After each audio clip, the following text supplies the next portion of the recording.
Sa pagpaalang araw sa ating lahat, mga kapatid. Ako muli si Ito Bananas ng Bash Thread ng aking daily devotion.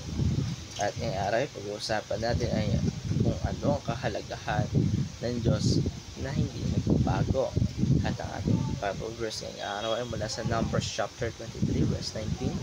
Kaya sabi dito sa ating scripture ngayong araw, God is not human that He should lie, not a human being that He should change His mind. Does He speak and then not act? Does He promise and not fulfill?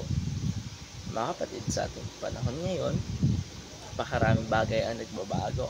Mula sa ating mga plano, sitwasyon sa buhay, hanggang sa mga taong nakapaligid sa atin. Pero sa lahat ng ito, isa lamang ang nanatiling pareho. Noon, ngayon, at magpakailanman. At ito ang Diyos. At tinatawag natin immutability o unchangeableness of God ay nangangahulugan, hindi kailanman nagbabago ang Diyos sa kanyang pagkatao, kanyang mga katangian, mga layunin at mga pangako. At kung gaano siya kabuti noon, ganun pa rin siya kabuti ngayon, at ganun pa rin siya magpakailanman. Kaya mga napaka-assuring isipin na kahit nagbabago ang ating mundo, ang Diyos ay nanatiling tapat. Kung minsan ay nagkakaroon tayo ng takot at pagdududa, lalo na kapag hindi nangyayari ang mga bagay ayon sa gusto natin. Pero kapag naalala natin ang Diyos ay hindi nagbabago magpakailanman, ay napapalahanan tayong magtiwala sa Kanya sa lahat ng oras. Hindi siya nagsisinungaling o bumabawi sa Kanyang pangako.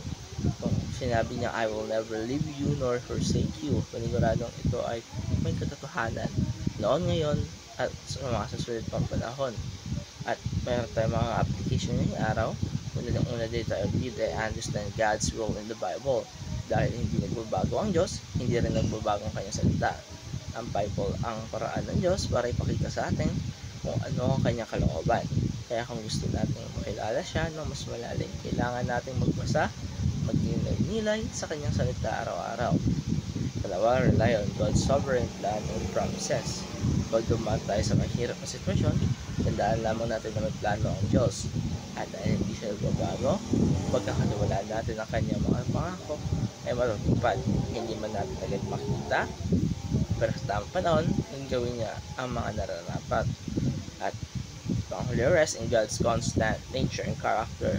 Sa gitna ng kaguluhan ng mundo, makahanap tayo ng kapahingahan sa katotohanan hindi nagbabago ang Diyos. Ang Kanyang pagmamahal, awa at kabutihan ay laging nariyan.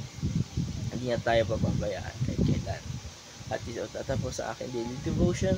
Maraming salamat sa panonood.